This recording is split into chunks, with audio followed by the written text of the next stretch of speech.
Mass here, back again with a ranked history sort of chat, and this time we're talking Sega. I'm skipping Nintendo at the moment and going straight to Sega from doing PlayStation and Xbox. Yeah, so with Sega a little bit different. With PlayStation, I counted like the Pocket Station because I actually have played a Pocket Station. With Sega, I've not played a Pico, and that's more of an educational system as well, a bit like a VTech thing from what was where. I've not played like the SG-1000s and stuff from Japan. So we're talking European releases / what I've played.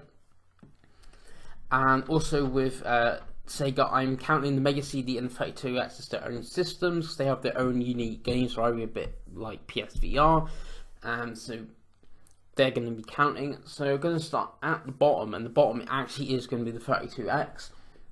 I bought one of these, it must be 5 years ago, whatever. I bought it at a boot sale. I just had enough money to buy the 32X. They're selling the game separately, so I bought the 32X, and I want to say Doom, because that was like the cheapest game, and I missed out on Knuckles Chaotix, which I have actually played but never owned. And really, now thinking about it, I should have bought Knuckles Chaotix and just bought the game instead of 32X and Doom.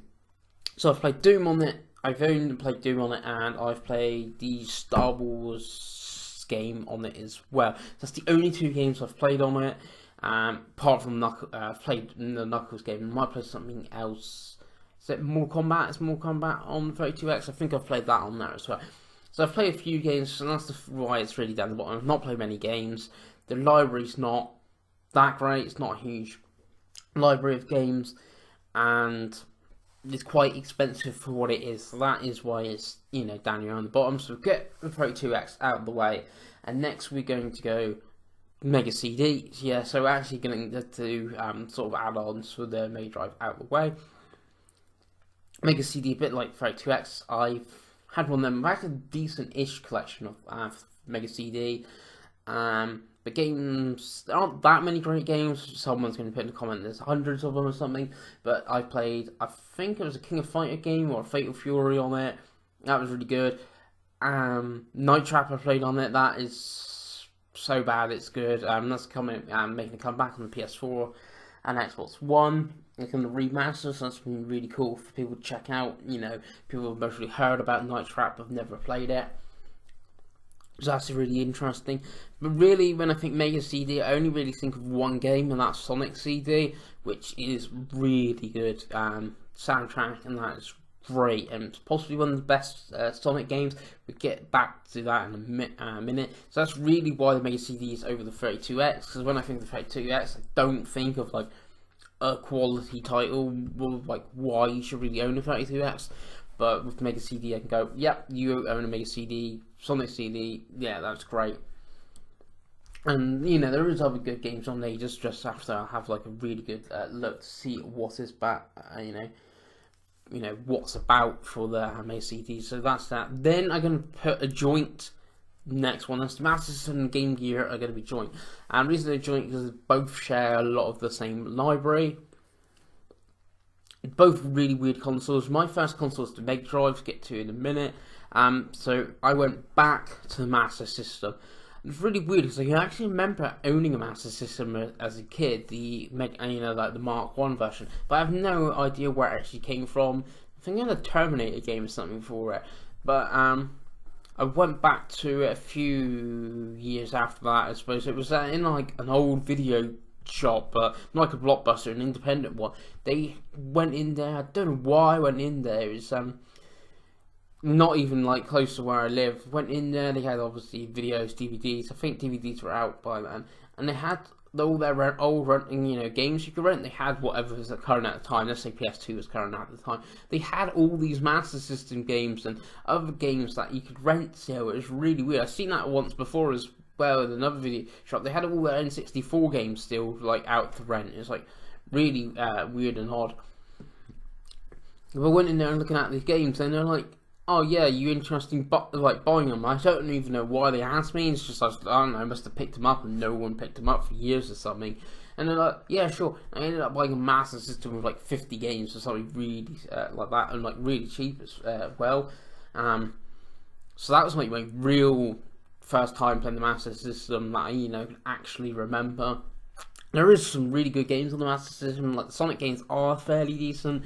They're not what I would say is my Sonic. Like Sonic 2 was the first Sonic I played, much faster, and that's how I think a Sonic game should be. But they are fairly decent platform games, and there's like Fantasy Stars and stuff on there, so there's a good library. And then the Game Gear is sort of the same. I never had a Game Gear. I had a Game Boy, mainly due to like Pokemon and Tetris. So I never had a Game Gear back when it was sort of relevant. Had one since, but like the whole it eats batteries and that. Sonic games, there's a lot of Sonic games on there. So if you get a fan of Sonic, it's worth picking up. But a lot of the library is the same as the Master System. I don't really know how to like distinguish one over the other. Obviously the Game Gear is portable, so I suppose you maybe give that the edge. But then if you prefer home console gaming, then I suppose you would go for the Master System. So that's really the coin toss. Is prefer playing on the go, Game Gear is better. If you prefer playing at home, Master System is better. That's really the only way I can really flip the coin of those two. And then the next one is Saturn. So this is my third Sega console, and it's not really one I'm too fond of. This is the thing with Sega. Most people would know me as a big Sega fan, and if they said Pengles is going to call me myself Pengles. That's what some people call me, but they go Matt, what's the? Some people say I'm a Sony fanboy. Some say I'm a Sega fanboy. It all really sort of comes back to point in time gaming. If you talk 16-bit era, everyone will say Sega fanboy. Come to next generation of PS1 and 64, they'll go PlayStation. Then the next one they mostly say Nintendo, GameCube. So it's just what console I'm playing at and the most time. So that's with the Saturn. All these other consoles didn't really play much of them due to playing on other systems.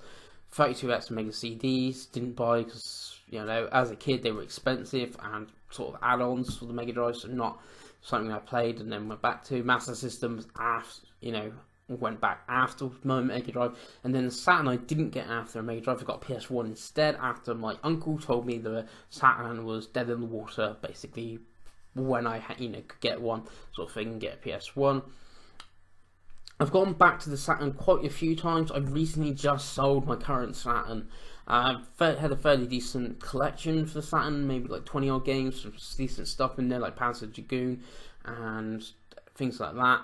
So some good games. There is some quality games on the Saturn, like Panzer Dragoon and SEGA. Some of the RPGs on there, like Shining Forth, Nights into Dreams. To me, there's no real standout because it's like, if I think Sega, like Mega Drive, Sonic 2, Golden Axe, the standout. You think Dreamcast, you think Sonic Adventure, Shmuel, Jet Set, and stuff like that. Like think of another console, N64, Ocarina of Time, Mario 64, like must-have big titles. Saturn, there is great titles, but none seem like must-have. Not even now thinking about it as a kid compared to the PlayStation. But there is good games on there. It's never really clicked for me. It's one of those consoles. It's haven't got the nostalgia like a PS1 or N64, and to me hasn't got the quality library. And if you do want to get the actual real quality library, it's you're thinking 50, 60 quid for some of these games, maybe even more than that for Panzer Dragoon Saga. Really good if you want to import games from Japan. 2D fighters are pretty decent, pretty good, good for shoot 'em ups as well. But yeah, it hasn't got that nostalgia there, and it's not a bad console. It's a good console, but it's not as bad as, let's say, a Jaguar or something like that, where it's like a novelty to own and a bit like a talking beast and a bit funny. Like if I had that in my room and someone came and like, what's that? You can like really talk about it. The Saturn is like, it's a Saturn. It's just there sort of thing. So, that's what Saturn's here. It's just because I have more history with it than the other consoles below this.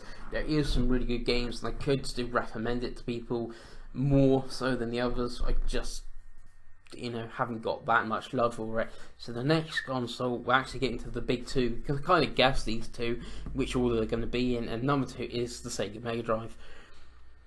my first ever console. This is weird because I've got a picture where I must be about 3 or 4 playing on an old small CRTV, you know, real small, like it's laptop screen size, maybe even smaller, with a bunch of friends at the time.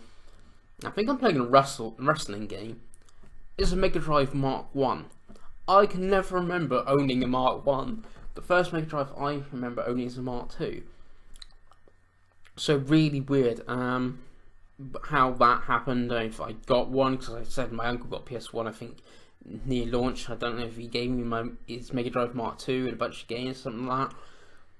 But that's really, Mega Drive is my first console, so it's always going to be one of my favourites, because that was, you know, the first system. Then the library is so good on it. The Disney games and stuff on it, and like The Lion King, Aladdin, the best version, of course, Mortal Kombat, of like the Blood, Street Fighter games. Okay, Street Fighter games aren't better on Super Nintendo, but they were still really good.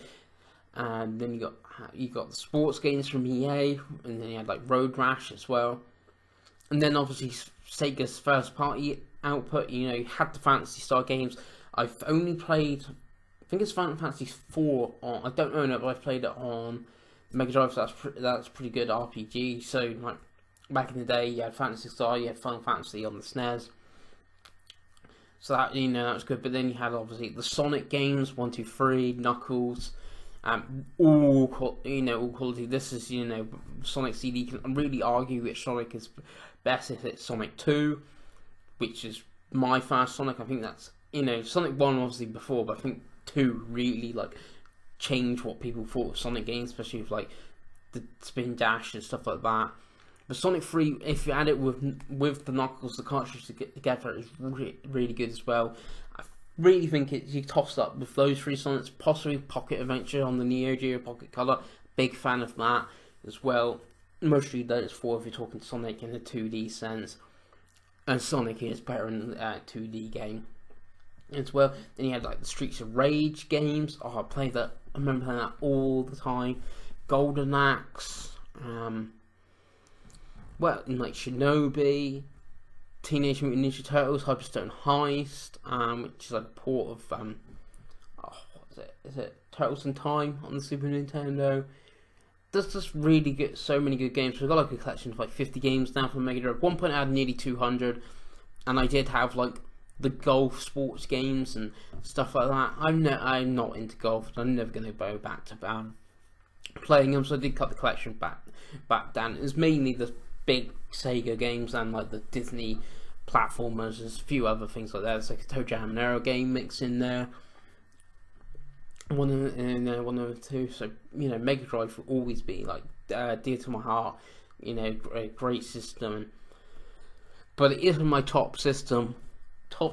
You've most probably guessed it by now. If you know anything about me, if you know followed me on Twitter for years, you know, massive dash, you see me on any of like the gaming site groups on Facebook, you know, be it Dreamcast Junkyard or something like that, you know, from Kickstarter or things like that. Like I've backed loads of stuff, even like talking on like these and like podcasts. That my favourite system, not just Sega, possibly of all time.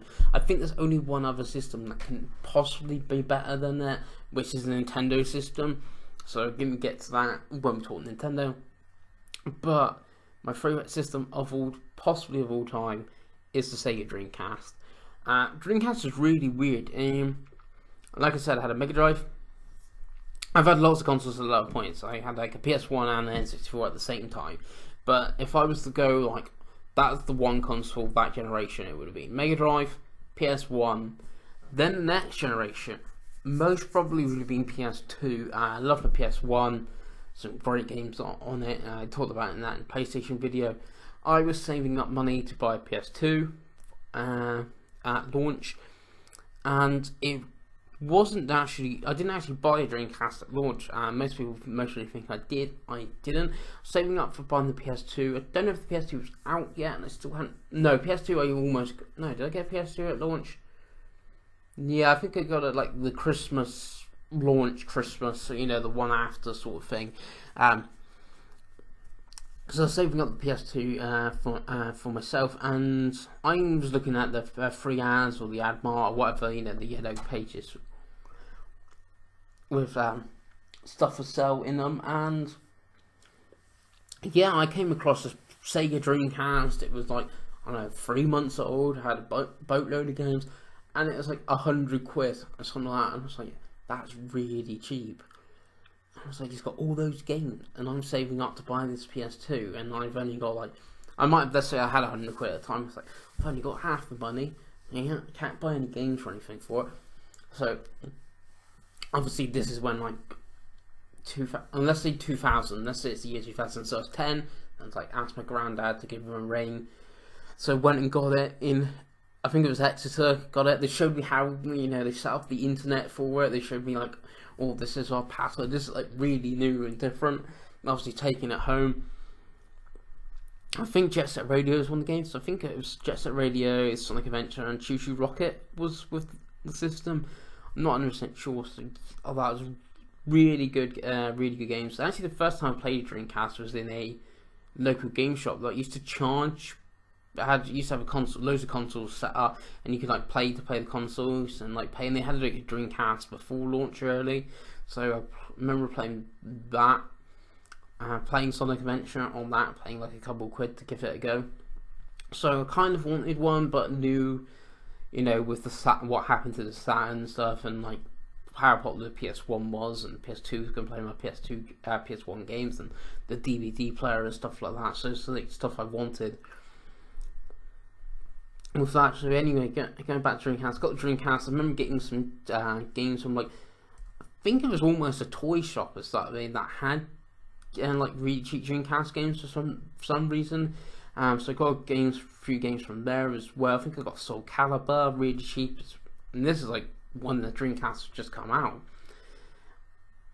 And yeah, I've had the Dreamcast pretty much since then. I've had several Dreamcast consoles due to issues like the reset issues and just totally dying. I know they can fix them and stuff like that. But over times when I, you know, was helping running Game Shop and do the markets, you know, used to get like a bundle of Dreamcast stuff come in, and like, oh, I've not had that game, oh, I don't have that game. And next minute I went from about 10, 20 games I had for the system to near complete PAL collection. I think I'm 18 games off from the complete PAL collection. And then I've got, you know, Japanese imports, some American stuff, some homebrew indie stuff like that. I think I've got 220 odd Dreamcast games, so you can kind of tell it's my favourite system like that. And it's just due to, there's a few reasons I think it's my favourite. One, it's Sega's last console, and obviously Sega being my first, you know, Mega Drive being my first system, so Sony got like that nostalgia to it and like history sort of thing. So that's one reason I think it's, you know, it had 4 the control ports. So did the N64, but you know, N64 was a little bit earlier, like 96, 97 sort of time. You know, didn't really have mates over the play games. They did come over, but not as much as, let's say, then when it's like 2000, 2001, more like you know, went over, your mates started playing games. So the multiplayer is really good as well, like on your like on the Power Stone. And then the other things like the fishing rod, like the motion controls for that, it's like, you know, hadn't seen that before. There was a few other different things, like going online with it and playing, you know, Fantasy Star Online, downloading like stuff for Choo Choo Rocket. It's like, I've never seen this before. This is amazing. So, you know, stuff like that. But then it comes down to most things with, you know, that's all well and good, but it comes down to the games library. And the games library on Dreamcast, I think, is mostly second to none. It's a small library. It's, like I said, I've nearly got a complete pass. It's 200, or let's just keep it 200. I can't remember the exact number. That's PAL, obviously. If you, North America's got some exclusives, like Evil Bled, that didn't come in Europe, and then we got some exclusive that the Americans didn't get. I think Evil Twin never came to America. They're about the same, really, about 200 each. And obviously Japan got a boatload of games and stuff like that. But you know, we're going to talk about PAL in North America. Really, the library is small, but its quantity and quality is like unmatched. So you look at the PS2, it's got like a bazillion games on it, out of those bazillion games, 200 are great. That's 200. That's like 1% of the library is great. That's still 200 great games, but you look at the Dreamcast, it's 200. Most probably 75% of the library is great. You got mostly the best version of Tony Hawk's Pro Skater 2. You've got Skies of Arcadia, great RPG. You've got Shenmue 2, absolutely fantastic game. Shenmue 2 is mostly one of my favourite games of all time. Really different, you know, an open world game sort of, where you can go into different houses, you can get jobs and stuff like that. And obviously with Shenmue 1, the cheesy dialogue and stuff, and just like the atmosphere and the soundtrack, just everything about them, top notch. And you had the Sonic Adventure games. This is like the first time I've seen a decent 3D Sonic games, and I still think they're fairly decent now. Power Stones, they were really good. MSR, you know, a great arcade sim racing game. Jet Set Radio, that was really different. You've not seen anything like that. And then you had like House of the Dead. You had Soul Calibur, which is better than the arcade version. And you had all the other fighters like Marvel vs. Capcom 2. And then if you took, you know, went into like imports and stuff, and you had all the TD fighters, but still we got load in Europe, like 3 Street Fighter games on there, and the first Marvel vs. Capcom. You had Rival Schools, Project Justice. What else you got on the end? Like Headhunter. You know, that was like sort of open world. Oh, you had like Space Channel 5. You had Sam the Amiga. You had all these like weird different games. A lot of arcade games like Crazy Taxi, American Pro Trucker, and stuff like that, which the other systems didn't get. And if you're looking back now and you go play Dreamcast now, it's so much different. Like currently on my PS4, I'm playing Persona 5, which is like a 100-hour JRPG, this big AAA sort of game for its genre. Prey just come out. That looks really good. It's like a first-person sci-fi shooter like that. It's pretty good. And then the games I'm looking forward to let's say God of War comes out now. It's going to be another big AAA shooter. The games you got to really invest your time in. You just can't play them. But if you look at the Dreamcast now, it's like I pop in Crazy Taxi and just play it for 5 minutes. It's really fun. You don't get those sort of arcade games anymore. Indie games sort of, gone into that. There's some pick up and play indie games, but it seems like Dreamcast is a passageway back to a bygone era of like games, if that makes sense. Where games now are more about story. I love story in games. It's one of the reasons I don't like Breath of the Wild. This is going to just be my thing now. I don't like Breath of the Wild, due to lack of story, and I don't find the gameplay that interesting. But obviously other people do. But like Persona, like the gameplay is really good for a Persona game, much improved over like 4. But the story is so intriguing. That's why I want to continue playing it. And I just finished What Remains of Edith Finch. That game you pretty much just walk forward and occasionally pick stuff up. But fantastic atmosphere, story and setting and stuff like that. But that's completely different, opposite scale to what Crazy Taxi is and stuff.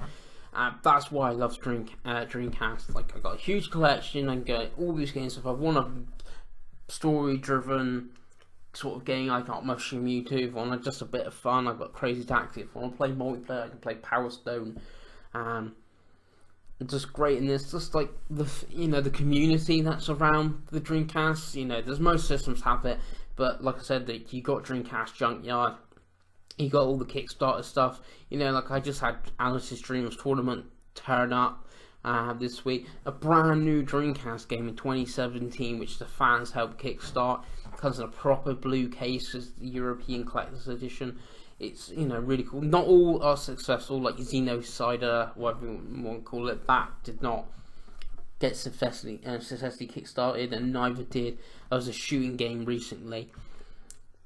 So they're not all of them do, but it's just, you know, the fans as well make the system.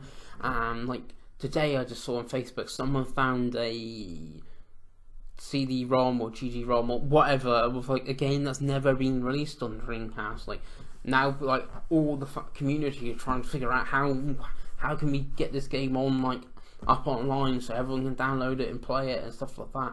It's just, you know, like I said, other systems do it, but I don't see it as much. Like again, I don't know if it's because it's Sega's last system or whatnot, but yeah.